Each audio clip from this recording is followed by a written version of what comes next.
धाराशिव तालुक्यातील तेरणा नदीच्या पात्राजवळ शेतीचं नुकसान झालेलं पाहणी सुरू आहे. महसूलचे अधिकारी आहेत, तहसीलदार आहेत आणि धाराशिवचे खासदार ओमराजे निंबाळकर सुद्धा आहेत. एक दादा, काय परिस्थिती तुम्ही पाहणी करताय? तुम्हीच बघा ना आणि तुमच्या कॅमेऱ्यातनं सुद्धा दाखवा की आता नदीच्या पात्रापासून आपण कुठं उभे आहेत. मला वाटते जवळपास नदीच्या पात्रापासून आपण 1 ते 1.5 किलोमीटरच्या अंतरावर उभे आहेत. हिकडचा 1-1.5 किलोमीटरचा परिसर आणि पलीकडचा 1-1.5 किलोमीटरचा परिसर, म्हणजे नदीनं पात्र सोडून 1.5 किलोमीटर अलीकड, पात्र सोडून 1.5 किलोमीटर पलीकड, म्हणजे जवळपास 3 किलोमीटर आणि नदी. इतक्या मोठ्या प्रमाणात नदीनं त्या भागात असणारी जमीन पूर्णतः खरडून गेलेली आहे. आता इथल्या शेतकऱ्याने बघा सोयाबीन दाखवलंय.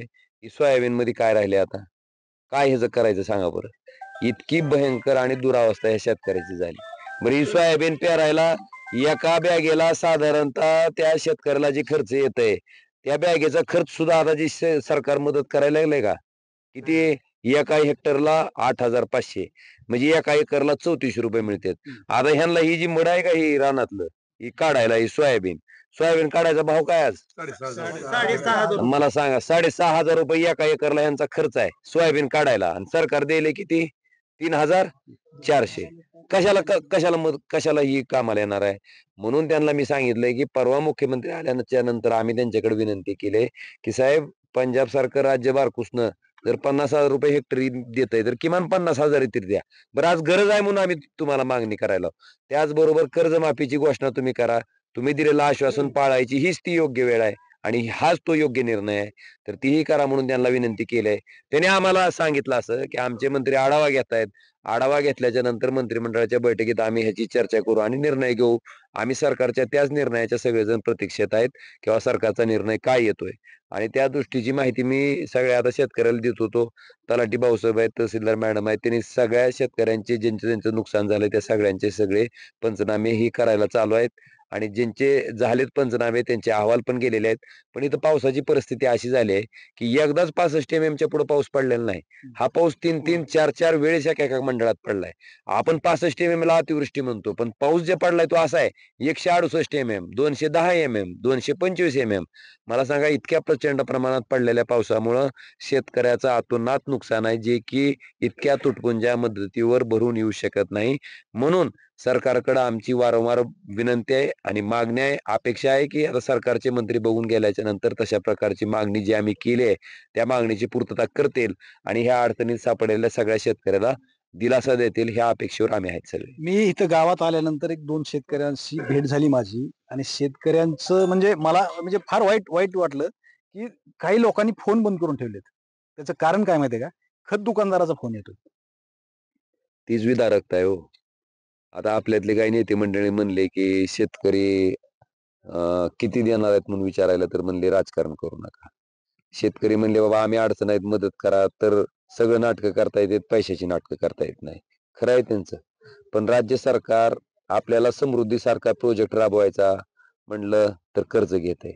आता त्या शक्तीपीठ महामार्गाला मरणाचा विरोध आहे लोकांचा, तरी सुद्धा त्याची मोजणी करतंय, त्याच्यासाठी कर्ज घेते. मग माझं काय म्हणणं आहे, जी शेतकरी आज मरणाला टेकलेला आहे, ज्याला जगायसाठी पैसे द्यायचे, मग आपण प्राधान्य कुणाला द्यायला पाहिजे? त्या शेतकऱ्याला द्यायला पाहिजे का नाही? आणि तुम्हीच बघा ना किती भीषण परिस्थिती आहे.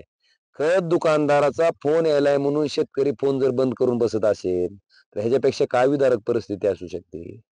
बार्शीतल्या त्या एका शेतकऱ्याने जी दैठण्यातली आत्महत्या झाली, त्या ठिकाणी तुम्ही विचार करा, की त्या मुलीनं सांगितलं, की माझ्या वडिलांना सारखं जे कर्ज आहे, ते कर्ज फेडण्याच्या बाबतीत पुढच्या मॅनेजरचे फोन येत होते.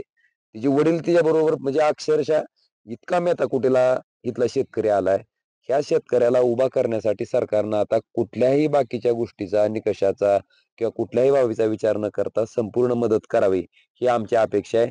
मी मुख्यमंत्री महोदयांना सुद्धा त्या दिवशी म्हणलं, की आम्ही विरोधक आणि तुम्ही सत्ताधारी. आम्ही तुमच्यावर बोलायचं, तुम्ही आमच्यावर बोलायचं, आम्ही तुमचं काढायचं, तुम्ही आमचं काढायचं. ह्याला आता लोक कंटाळलेत. लोकांना त्यांच्या पदरात काय पडतंय ह्याच्याशी देणं घेणं आहे आणि त्याच्यासाठी तुम्ही आम्ही सगळे मिळून एकत्र होऊन ह्या बळीराजाला सावरण्यासाठी भरीव स्वरूपाची आर्थिक मदत तुम्ही करावी, अशी कळकळीची विनंती मी मुख्यमंत्री महोदयांना केली आहे. आणि अपेक्षा आहे की तशा पद्धतीची मदत भरीव स्वरूपाची जी ते आले, पाहणी केली, परिस्थितीचा आढावा घेतला. आपण बघितलं असेल परिस्थिती काय आहे ती. आज भूम तालुक्यातल्या म्हात्रेवाडीतल्या शेतकऱ्यांना आत्महत्या केली. पुन्हा कारीतल्या शेतकऱ्यांना त्या ठिकाणी आत्महत्या केली. कळंब तालुक्यातल्या आवड शिरपुरातल्या शेतकऱ्यांना आत्महत्या केली. मला वाटतं आता सरकारनं शेतकऱ्याचा अंत बघण्यापेक्षा आणि अजून आत्महत्या बघण्यापेक्षा तातडीनं भरीव स्वरूपाची मदत जर जाहीर केली तर निश्चितपणे त्या शेतकऱ्याला दिलासा मिळेल आणि शेतकरी वाचेल आणि त्यांना वाचवण्यासाठी सरकारनं तातडीने निर्णय घ्यावा हीच अपेक्षा आहे. कुठलेही निकष लावू नका आणि शेतकऱ्याला सरसगट मदत करा आणि कर्जमाफी करा असं खासदार ओमराजे निंबाळकर सरकारला सांगतायत. श्रीराम क्षीरसागर, TV9 मराठी, धाराशिव.